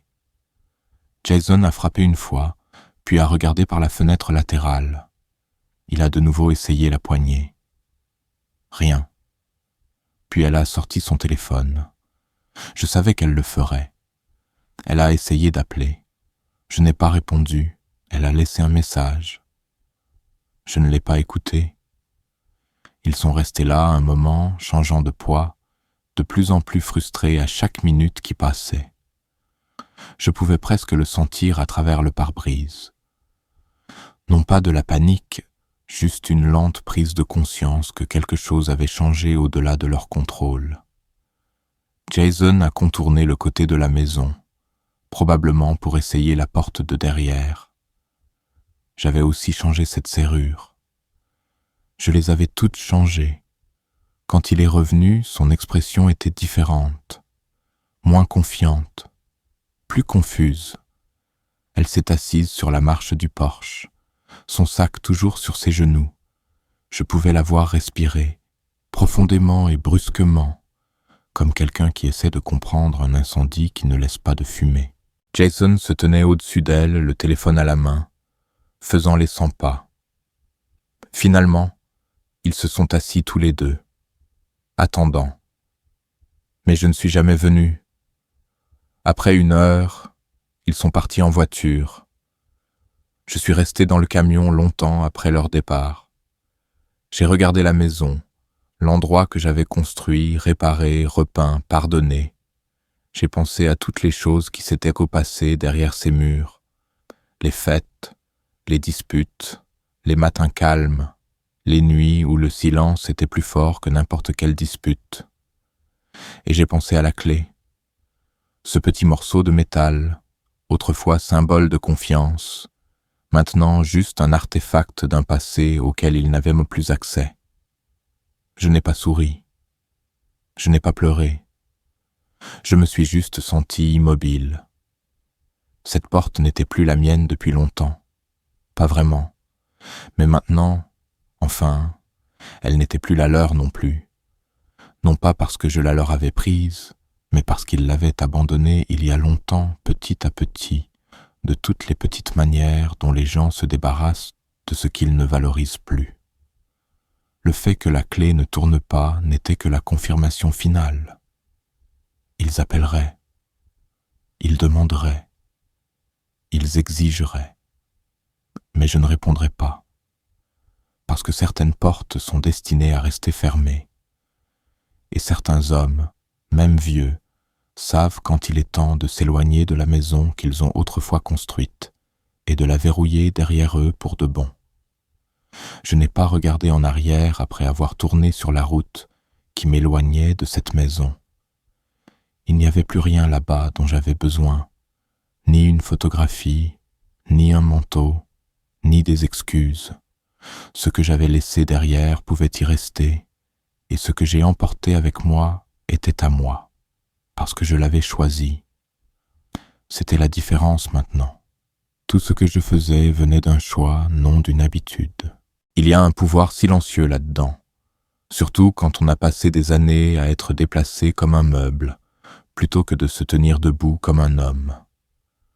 J'ai conduit pendant des heures, non pas vers quelque chose en particulier, mais loin de tout ce qui était familier.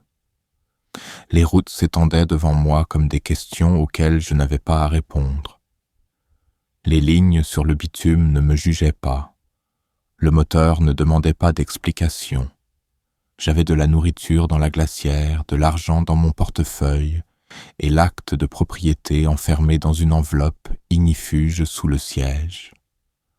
Je n'avais pas besoin de plus.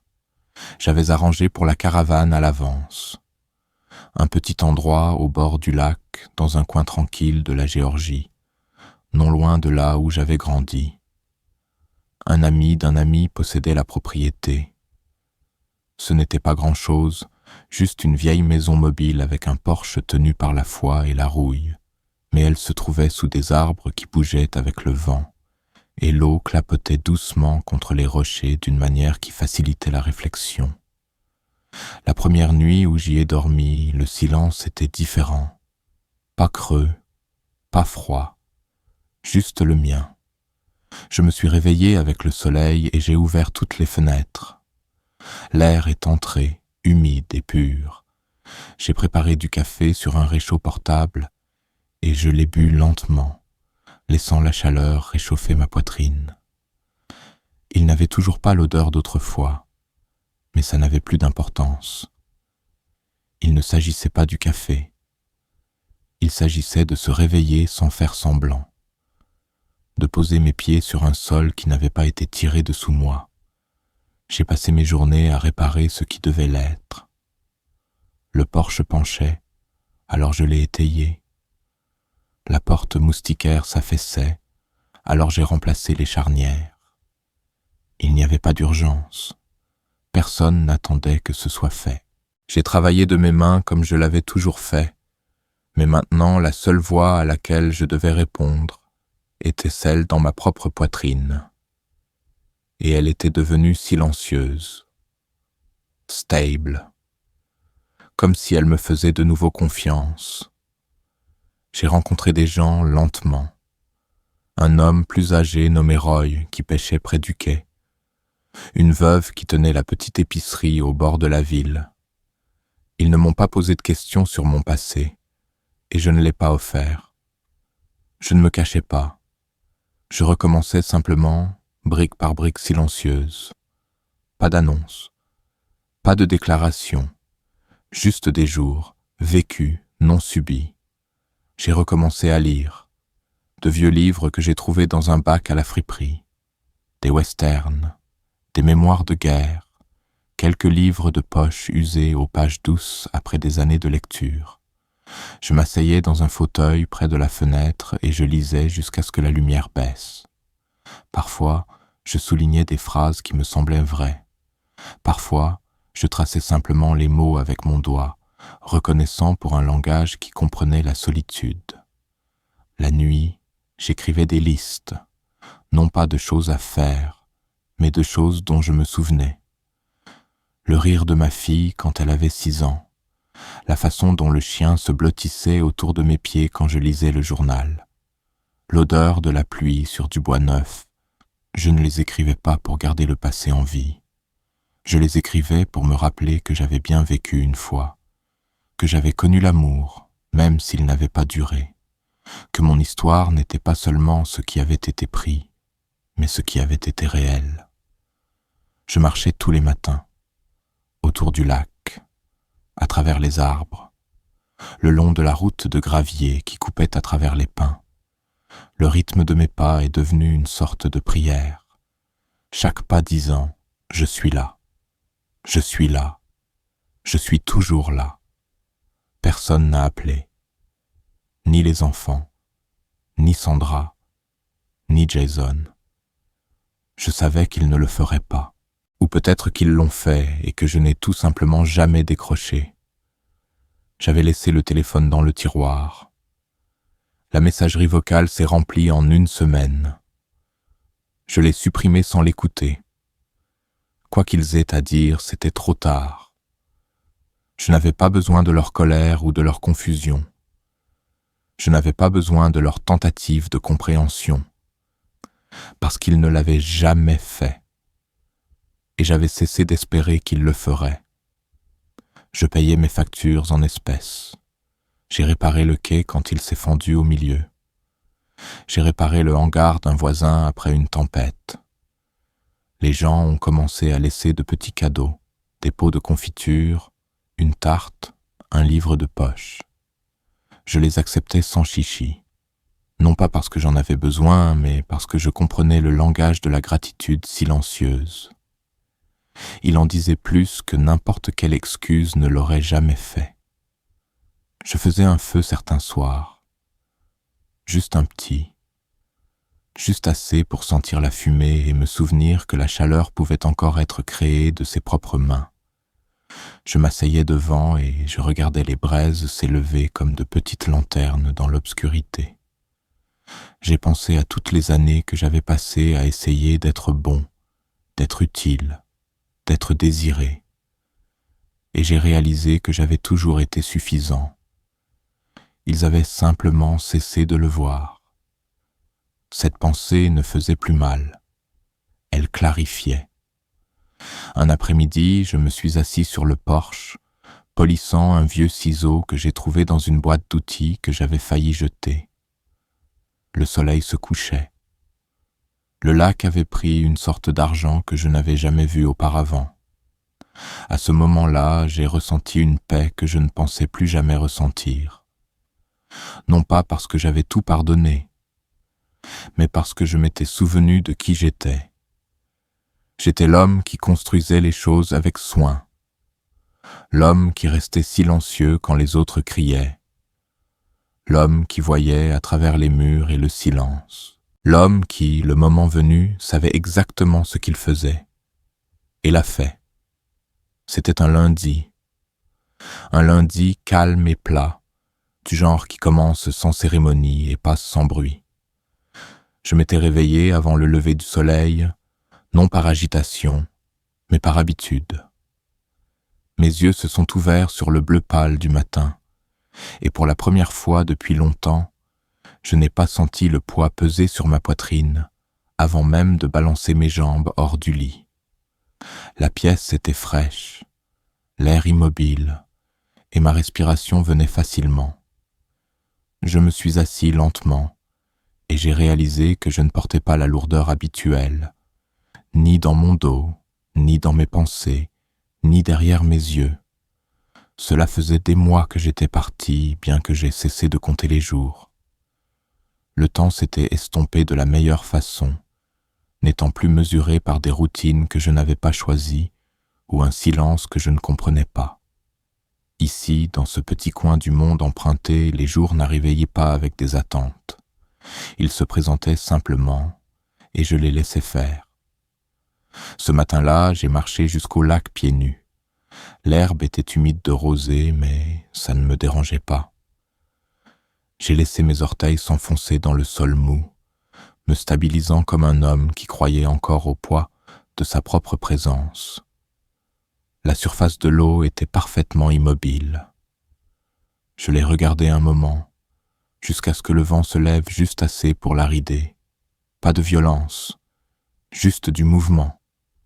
Ça m'a rappelé une ligne que j'avais lue une fois, quelque chose sur le fait que la paix n'était pas l'absence de tempête, mais la présence de clarté. Je ne l'ai jamais vraiment comprise jusqu'à ce moment. Il y avait eu de la douleur, tellement, en couches comme des sédiments dans le lit d'une rivière. Déception, trahison, confusion, chagrin. Tout cela s'était installé en moi pendant des années, durcissant de manière silencieuse. Mais ce matin-là, j'ai eu l'impression que quelque chose avait changé. Non pas effacé, juste adouci, comme du tissu cicatriciel au lieu d'une blessure. J'ai préparé le petit déjeuner lentement, œufs, pain grillé, café préparé sur une petite flamme de gaz. L'odeur a rempli la caravane, et pour une fois, elle ne m'a rien rappelé. Elle était, tout simplement. Le pain grillé a craqué quand j'ai mordu dedans. Les œufs avaient le goût qu'ils étaient censés avoir, et le café, toujours amer et sombre, était chaud dans mes paumes. Rien ne me manquait. Je ne cherchais pas d'écho. Je me suis juste assis et j'ai mangé. J'avais appris à vivre sans bruit, sans explication constante, sans le poids d'attendre que quelqu'un d'autre parle en premier. Le silence n'était plus vide. Il était généreux. Il me rendait des choses dont j'avais oublié avoir besoin. Mon souffle, mon équilibre, ma capacité à traverser la journée sans serrer la mâchoire. Plus tard, j'ai sorti une boîte que je n'avais pas touchée depuis des semaines. À l'intérieur se trouvaient les croquis que j'avais faits à mon arrivée, des fragments de mémoire dessinés au crayon et avec hésitation. Je les ai étalés sur la table et j'ai étudié chacun d'eux. Les lignes étaient approximatives, inégales par endroits, mais je pouvais voir la vérité en eux, non seulement ce dont je me souvenais, mais ce que j'avais ressenti. J'avais dessiné une maison sans fenêtre, un homme assis dans une pièce sans porte, un placard plein de lumière sans personne à l'intérieur. Je n'ai pas pleuré. Je n'ai pas ressenti le pincement que je ressentais en les regardant. Au lieu de cela, j'ai souri, non pas parce qu'ils étaient beaux, mais parce qu'ils étaient honnêtes. Je les ai rassemblés avec soin et je les ai remis dans la boîte, cette fois avec intention. Je n'avais pas besoin de les revoir, mais je n'avais pas non plus besoin de les brûler. Ils faisaient partie du chemin qui m'avait mené ici. Je les ai honorés en les gardant, non pas en m'y accrochant. Cet après-midi-là, j'ai marché jusqu'au vieux quai. Les planches étaient inégales, et les clous avaient commencé à rouiller, mais ils supportaient mon poids. Je me suis assis au bord et j'ai laissé mes pieds pendre juste au-dessus de l'eau. Une brise est venue de l'ouest, soulevant les feuilles, effleurant mon visage comme un vieil ami. J'ai fermé les yeux et j'ai écouté, non pas des pas, non pas des voix, mais le son de rien. Et ce rien était plein. Pendant longtemps, j'ai cru que la guérison viendrait comme le tonnerre, comme une déclaration. Je pensais que ce serait un moment de clarté ou de confrontation. Mais elle est venue à la place comme une journée calme de fin de printemps, sans fanfare, sans applaudissements, juste une absence subtile et indubitable de douleur, une récupération silencieuse du souffle. Alors que le soleil se déplaçait au-dessus de ma tête, J'ai pensé aux années que j'avais données à des gens qui ne pensaient plus à moi. Et je n'ai ressenti aucune amertume. Ils avaient non pris ce dont ils avaient besoin, et je les avais laissés faire. Mais j'avais repris quelque chose de silencieux, quelque chose de mien. Ils ne le savaient pas. Ils n'avaient pas à le savoir. Je me suis levé et je me suis étiré, laissant ma colonne vertébrale craquer, laissant mes bras tomber lâchement à mes côtés. Je suis retourné lentement, savourant le son du gravier sous mes pieds. Je suis passé devant la boîte aux lettres et j'ai remarqué qu'une lettre y avait été glissée. Pas de nom, pas d'adresse de retour, juste une petite enveloppe blanche. Je ne l'ai pas ouverte. Pas encore. Peut-être jamais. Parce que quoi qu'elle dise, elle ne pourrait pas changer le fait que j'avais déjà trouvé ce dont j'avais besoin. J'avais trouvé le jour où ça ne faisait pas mal. Et je l'avais vécu. Non pas pour quelqu'un d'autre. Juste pour moi. C'est un jeudi que la lettre est finalement arrivée. Pas une lettre, en réalité, juste un avis formel, du genre imprimé sur du papier rigide et plié avec une précision mécanique. Mon nom y figurait, mais les mots à l'intérieur n'étaient pas pour moi. Ils étaient écrits dans le langage de la confusion, de la bureaucratie et du désespoir. Elle venait d'un avocat que je ne connaissais pas, engagé par des gens qui m'avaient connu autrefois. Le ton était urgent, les questions vives. Pourquoi les serrures avaient-elles été changées? À qui appartenait la maison maintenant? Qu'était-il advenu des comptes, des papiers, des droits qu'ils supposaient être les leurs? Je l'ai lu une fois, lentement, puis je l'ai posé sur le comptoir à côté de ma tasse de café. La tasse était ébréchée sur le bord. J'aimais ça. Ça me rappelait que les choses utiles n'ont pas besoin d'être parfaites et que le temps laisse des marques sur tout ce qui vaut la peine d'être gardé. Je n'ai pas répondu. Il n'y avait rien à dire. Il connaissait déjà la réponse. Sandra avait probablement été la première à le remarquer. Elle serait allée au tiroir où se trouvaient les documents fiscaux et l'aurait trouvé vide. Puis les relevés bancaires. Puis les formulaires d'assurance. Tous partis. Non pas volés, non pas égarés, déplacés. Enlevés par les mêmes mains stables qui avaient autrefois réparé leurs chaises cassées et nettoyé les gouttières qu'ils oubliaient. Je n'avais pas laissé de désordre. Juste un silence trop précis pour être accidentel. Jason, j'imaginais, aurait arpenté la maison, le téléphone à la main, l'incrédulité se transformant en colère. Il aurait appelé quelqu'un, n'importe qui, avec de l'autorité, supposant que le monde se plierait à sa voix. Et quand ce ne fut pas le cas, quand les faits ont commencé à s'aligner en une forme qu'il ne pouvait pas contrôler, il se serait assis et aurait réalisé que le pouvoir n'est réel que lorsque quelqu'un le permet. Émilie aurait peut-être pleuré, ou peut-être pas. Peut-être qu'elle aurait haussé les épaules et dit que j'avais finalement perdu la tête, que j'étais parti à la dérive, que c'était juste l'âge ou le ressentiment ou un pathétique appel à l'attention.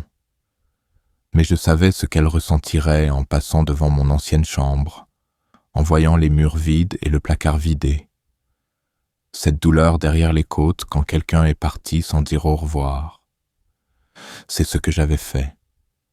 Parti sans un mot. Non pas en protestation. Non pas de rage. Juste en silence. Mais c'était le genre de silence qu'il n'oublierait pas. Il remplissait la maison plus fort qu'une voix ne l'aurait jamais pu. Dans chaque tiroir qu'ils ouvraient, dans chaque appel qui restait sans réponse, dans chaque souvenir qu'ils essayaient de réécrire, ils l'entendraient. L'absence de moi. L'absence de l'homme qu'ils avaient transformé en bruit de fond. Celui qui avait tranquillement disparu pendant qu'ils parlaient par-dessus lui. Je me promenais tous les soirs maintenant. De longues promenades, passer des champs bordés de fleurs sauvages, passer des porches où d'autres vieillards étaient assis avec des chiens à leurs pieds. Personne ne me demandait d'où je venais. Personne ne me demandait pourquoi j'étais seul. Ils hochaient simplement la tête. C'était suffisant. Un signe de tête vaut plus que 1000 mots creux quand il vient de quelqu'un qui connaît le poids de l'immobilité. À la bibliothèque locale, j'ai commencé à lire sur les arbres.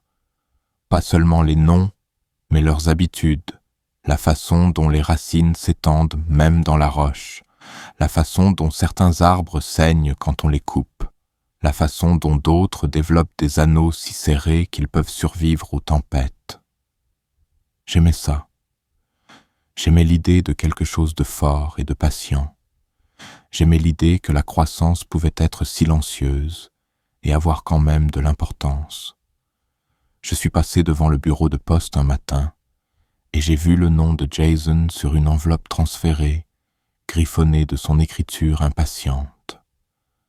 J'ai regardé le commis la trier comme n'importe quel autre courrier. C'est tout ce que nous sommes pour certaines personnes, des noms dans des boîtes, des adresses à mettre à jour ou à barrer. Je suis sorti sans parler. Il y avait des jours où je pensais à Sandra. Non pas avec désir, mais avec clarté. Je me suis souvenu de la façon dont elle riait autrefois dans la cuisine en glaçant un gâteau d'anniversaire, de la façon dont sa main reposait légèrement sur mon épaule quand elle voulait que j'arrête de parler et que j'écoute. Je me suis souvenu d'elle telle qu'elle était avant que le silence ne s'installe entre nous comme un drap froid. Ces souvenirs ne faisaient un plus mal.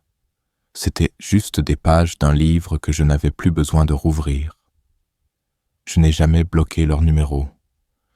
Je n'ai jamais changé de nom. Je n'en avais pas besoin. Mon absence était plus forte que leur poursuite. Ils avaient mon numéro. Ils avaient mon nom. Ils avaient toutes les chances de me voir avant que je ne sois parti. Ils ont simplement choisi de ne pas regarder jusqu'à ce qu'il soit trop tard. Ils n'avaient pas compris que le silence était un langage, que ce n'était pas le vide. C'était délibéré, considéré, pesé. C'était la réponse à toutes les choses qu'ils pensaient rester sans contestation. C'était la limite que je n'ai jamais prononcée à voix haute.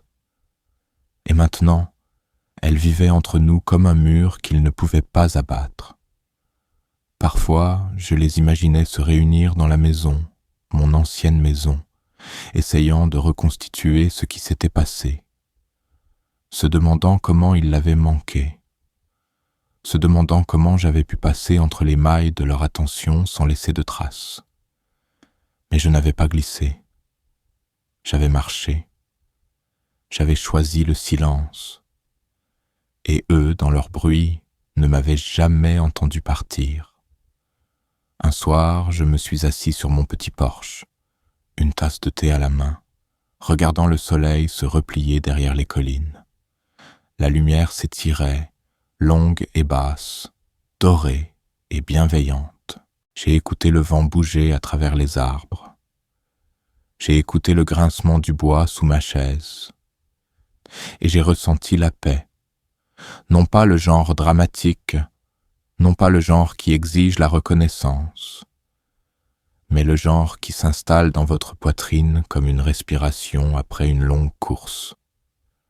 Ce silence, il était à moi, et ils s'en souviendraient, chaque anniversaire où ils ont oublié ma présence, chaque chaise qu'ils ont remplie sans demander si je me joindrais à eux, chaque murmure qu'ils pensaient que je n'avais pas entendu.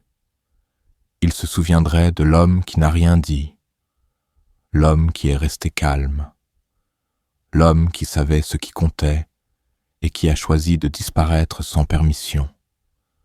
Parce que le silence, quand il est mérité, est inoubliable. Et j'avais mérité le mien.